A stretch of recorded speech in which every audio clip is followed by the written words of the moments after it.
well, on this Mother's Day Sunday, the fact that I selected Proverbs 31 is probably not going to come as a surprise to you, but we're going to do something very different with the passage this morning. And I'm going to share a few things maybe about the passage that you did not know, and especially guys may not know this. But first, let's look at Proverbs 31, beginning there in verse 10 through 31. And in your worship guide this morning, I've not put in every verse, but enough that you'll get the gist of Proverbs 31.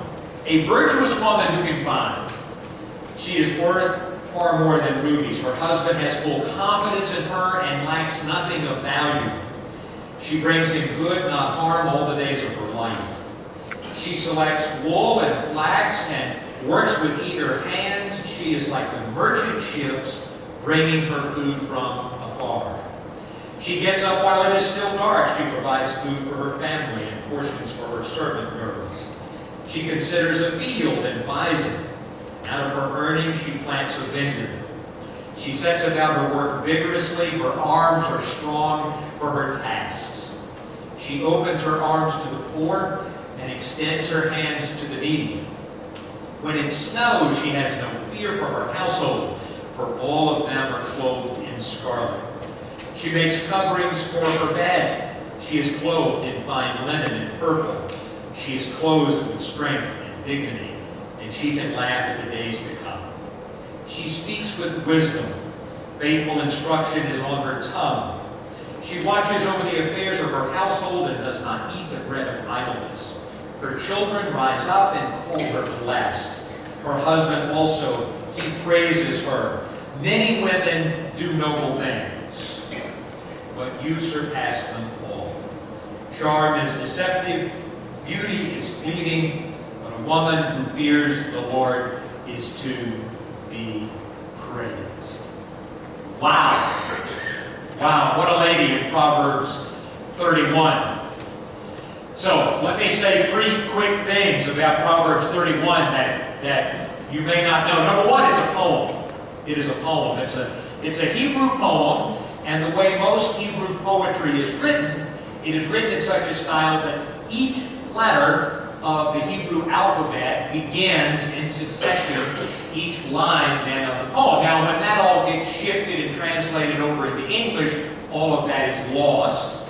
But Proverbs 31 is a poem at its heart as a piece of literary style. Secondly, the intended audience for Proverbs 31 is men. Somewhere along the line, because Proverbs 31 is speaking about a woman, we think it's about a woman, thus it's only meant to be for women. But this poem is actually meant for men. That's the target audience. And in traditional Jewish households, this is a poem that Jewish husbands sing to their wives as a means of praising them. So, men, I'll be interested to know if you were in tune when your wives show up here next Sunday. So this is meant to be sung by men. So the target audience is men. But the most important thing that we want to note about Proverbs 31 is that it is descriptive, not prescriptive. And by that I mean, when you and I think about the woman here in Proverbs 31, ladies, I don't want you sitting out in the congregation thinking, oh my, I've got to be all of this and use this as some kind of a checklist. Because when you look at Proverbs 31, the woman being described here is a wife, is a mother, is a small business owner, gives to charity, is philanthropic, gets up before the sun gets up, weaves the loom, right? Works the loom, makes her own clothes, right? Makes her own bed coverings, and all of these kinds of things. But this is Wonder Woman in Proverbs 31. This is Wonder Woman. And so, ladies, I don't want you sitting out there today thinking, I've got to check all of these boxes before I'm I'm a virtuous woman, before I'm a godly woman, before I'm a woman that even anywhere meets the criteria of Proverbs 31, reminds me of the wedding that the pastor was, of course, presiding at. And so anyway, in the course of the ceremony, he reads, looking at the bride, he reads Proverbs 31, much of what I just read. The mother of the bride is, of course, sitting in the congregation. So after the wedding is over with, the mother of the bride goes up to her now son-in-law and says, you know, the woman you've married, I've known much, much, much longer than you have. He says, yes, ma'am. And she says, you know all that stuff that the preacher read in Proverbs 31 while he was looking at my daughter, your wife? He said, yes, ma'am. She said, patting him on the hand, good luck with that. There's one other place where the phrase, a virtuous woman, is used. And it's in Ruth chapter 3, verse 11. And it's being used to describe Ruth. It says, all the people of my town know that you, meaning Ruth, are a woman of virtuous character. Same phrase that is used in Proverbs 31:10. But Ruth is a destitute foreigner whose daily work involves threshing wheat. She is neither a wife, she's widowed, nor a mother. So circumstantially, her life is completely different from what we have being described here in Proverbs 31. So what I want us to do this morning is not to think of Proverbs 31 as some kind of checklist by which all women should be measured against. That is not what's going on here. But I want us to think of Proverbs 31 as being wisdom in action. And we're gonna take away 4 things from Proverbs 31 this morning. But wisdom in action. Here's something else for you guys. You know that in Hebrew, wisdom is always depicted as a woman. And women, you've known that for years without even knowing that little fact, right? But in Hebrew language, wisdom is always in the feminine. Wisdom is always depicted as a woman. And in fact, in Proverbs, the book of Proverbs, the theme of which is wisdom and how to live a wise life. And so it has all those little sayings about various kinds of wise things, wise course of action, and all of that kind of thing. In Proverbs 1:20, it says, wisdom calls aloud in the street. She raises her voice in the public square. So it's little wonder then that by the time we get to the end of the book of Proverbs, that what we have as wisdom in action is a woman here at the end of this book about wisdom. So I want us to think about Proverbs 31 not as a checklist, not as some kind of prescription that boxes have to be checked and this criteria has to be met, but I want us to just simply think of it as a description of various principles being lived out in a life that is lived wisely, that is lived virtuously, that is lived with godly valor. Because that's what really is the kind of meat, the core lesson of what is being given to us here in Proverbs 31. So guys, this is for us too. This is for us too. And so this morning I want to talk about 4 things that emerge from Proverbs 31 that speak to us about living lives of godly wisdom, of living lives that are virtuous, and living lives that are of godly valor. First is, it's not always what we do, but the spirit that we do it. It's not always what we do, but the spirit in which we do it. And again, in Proverbs 31, the person that's being depicted here is obviously an extremely busy person. But the main thrust is to look at the spirit in which whatever the activity being described, look at the spirit by which it is being done. The same would be true with Ruth. Very different life circumstantially than the one that being described here in Proverbs 31. But my goodness, what a gracious, humble, faithful spirit Ruth had in everything that she did. And you know, the attitudes that you and I have as we go through life in what we do make such a tremendous difference. In fact, the Bible tells us that whatever we do, and this is important, whatever, so not just church stuff. It doesn't say whatever church stuff you do. It says whatever you do, do as if you're doing it for the Lord. Do as if you're doing it for the Lord. So it's not always about what we do, but about the spirit in which we do it.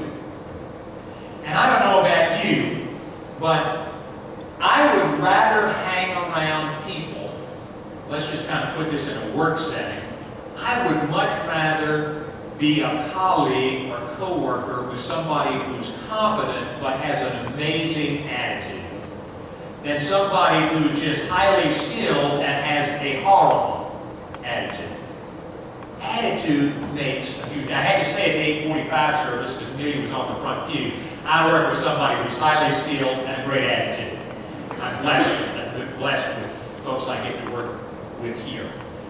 But attitude makes such a tremendous difference. And we see here in Proverbs 31, as well as with Ruth, just a generous spirit, positive spirit in every activity. There was a guy that was writing about taking a train trip in Australia.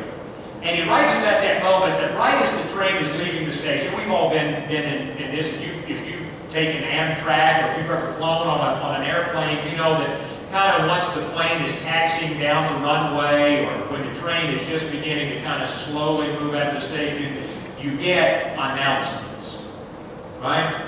Usually all the announcements are about safety kind of stuff. And I always, whenever I've flown, I've always felt bad for the flight attendant who's up at the front, standing at the front of the plane, and, you know, she or he takes the little intercom thing and begins the announcements about where your life jacket is, and the fact that the oxygen mask is going to drop down, and the fact that you don't move if the sign is, you know, on.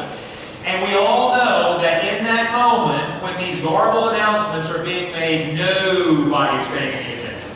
Right? Nobody is listening.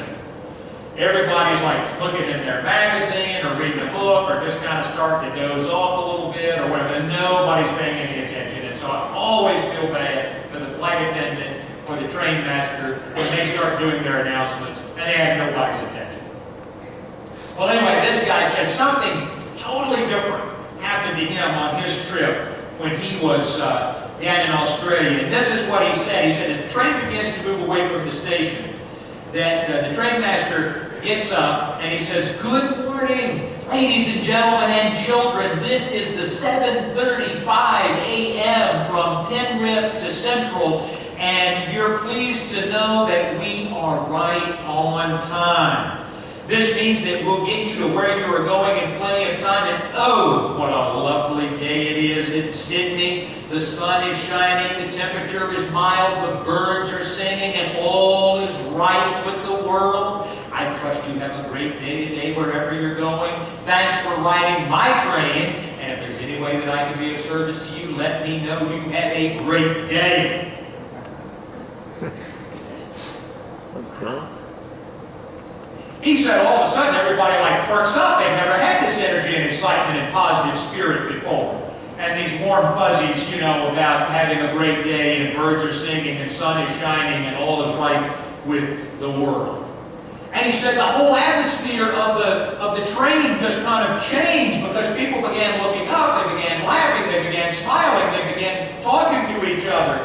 And so he said when he got off the train, he looked for the train steward and went and thanked him. He said, "Hey, man, you got my day off to a great start today."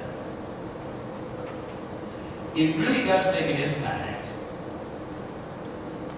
The spirit in which we do what we do. Whatever you do, do it as if you're doing it for the Lord. And Proverbs 31, we see in Ruth chapter 3 that whatever is being done, whatever activity is being described, is being done in an awesome and amazing spirit. Secondly, we are stewards. This is the wise, virtuous life that's being talked about here in Proverbs 31. We are stewards, using wisely whatever God has given to us. We talked a little bit about that last week, but we see here in Proverbs 31 that whatever this woman has, she is managing, which again, that's what a steward does. She is managing it well and wisely. Her resources, her time, her skill sets. Same was true with Ruth in Ruth chapter 3. There's a wonderful little question that God asks Moses at the beginning of Exodus chapter 4. Most of us are familiar with Exodus chapter 3. That's the scene with the burning bush, where God initially gets Moses' attention and ultimately appoints him to go and to lead what we now know to be the Exodus. Well, most of us remember that Moses asked God, "Who shall I say has sent me?" Because we know he's going to have to go and face Pharaoh, right? "Let my people go," kind of that one sentence speech. But the main reason that Moses asked God, "Who shall I say has sent me?" is because before he ever goes to Pharaoh, Moses has to go first to the Hebrew people. And he has to tell the Hebrew people, "We're getting out of here. We're leaving Egypt." And Moses is practical and pragmatic, and he's deeply concerned that the Hebrew people are going to look at him and think he's crazy. And so Moses basically says to God, "God, I need to tell them by whose authority I am doing this, or they just will not believe me." And so that then transitions over to chapter 4, and in Exodus chapter 4, verse 2, in response to Moses' question about how are the Hebrew people going to believe me, God asks Moses this question. He says, "Moses, what is that in your hand?" And the only thing Moses had in his hand was a stick. He had a shepherd's crook, a staff. It's all he had in his hand. And from an earthly perspective, that's not much. That's not much resource, right? And so he says to Moses, "Moses, what is that in your hand?" And Moses says, "I got my staff." And God says, "Throw it on the ground." And Moses throws it on the ground. It turns into a snake. And he says, "Now take that snake and grab it by the tail." And Moses grabs it by the tail and it turns back into the staff. And God says, "Do that and they'll believe." Now, as neat as that miracle story is the question I want us to focus on this morning. Because God will say the same to us when it comes to this matter of stewardship. He just simply say, "What is that in your hand? Use what I've already given you. Use what you've already got. What is that in your hand?" And so the woman in Proverbs 31 uses wisely and well everything that's in her hand. Ruth uses wisely and well everything that is in her hand. And so the wise life, the life of godly virtue, is one that is a life of stewardship. It's using wisely whatever God has put already in your hand and in my hand. Thirdly, the wise life is that we are servants. When we look at Proverbs 31, we see this woman is serving her home. She's serving her community. She's even serving those who serve her. And we are constantly reminded by Jesus Christ that in the economy, in the arrangement of God's kingdom, that the greatest of those are those who are servants. And so the wise life, the virtuous life, the life of valor is the life that is lived in service to those around us. And then fourth and finally, the wise life is one that is solid. You know, there are a couple of phrases. Now, the most obvious one comes at the end of Proverbs 31, where it says, a woman who fears the Lord is to be praised. But there are a couple of verses prior to that where we have some insight into the fact that the woman of Proverbs 31 is solid in faith. For example, it says her children called her blessed. Notice her children did not call her lucky. Her children did not call her fortunate. Her children called her blessed. That's a faith term. That's a faith term. It also says that she is able to laugh at the days to come, meaning that there is joy in her life. And you know, when you and I think about days to come, we don't know what the future will be. We have no idea what the future will be. But a person of faith is able to have joy, even amidst the unknown of what is to come. And so the Hebrew word for laugh is also often translated joy. So she has joy in the days to come. You see, that's a perspective of faith. That's somebody who's solid and grounded in their belief in God, protector, provider. I want to close with this illustration. During the darkest days of apartheid in South Africa, which was, of course, that's not ancient history, is it? The darkest days of apartheid in South Africa, the government was cracking down harshly upon those that were protesting the racially based practice of apartheid. And there was going to be a political rally against apartheid. And the government, of course, got wind of it, and so they made it illegal for anybody to show up in that space on that day. And so Bishop Desmond Tutu, who was going to be a speaker at that rally, said, well, okay, if we can't have the rally, I'll have a church service. Because that is illegal. And so, St. George's Cathedral in Cape Town, South Africa was filled with worshipers on that particular day, as Bishop Desmond Tutu began to preach, and as folks began to sing, and as worship just began to happen. And the government had sent in to the church, about halfway through that worship service, armed policemen. And so the armed policemen came in through the front doors and then lined themselves along the wall of the cathedral, armed, as an act of intimidation. They had video cameras, they had notebooks, they were writing down everything that Desmond Tutu was saying. They even went up into the balcony in this kind of show of force. And again, in this effort to try and intimidate everybody who was there in the cathedral and worshiping that day. Finally, in the midst of his message, Bishop Desmond Tutu stopped. And he looked at the armed policeman. And this is what he said. He said, you are powerful. You are very powerful. But you are not God's. I serve a God who cannot be mocked. So, since you've already lost,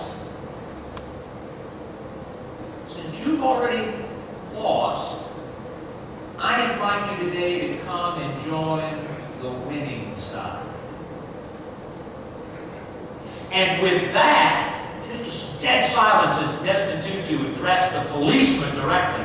With that, the entire congregation erupted in praise and song and dance like never before. They could laugh at days to come, even when they didn't know quite what those days would be. Because God would not be mocked. They were on a winning side. That's not a political statement. It's a theological statement. And so the woman here, Proverbs 31, her children called her blessed. She feared the Lord. But she had joy at the days to come. Her faith was solid and grounded in the one she knew to be Lord and God. And so as we think this morning about Proverbs 31, guys, don't think this is just for women. And women, don't think this is some kind of superwoman checklist that you've got to somehow meet every single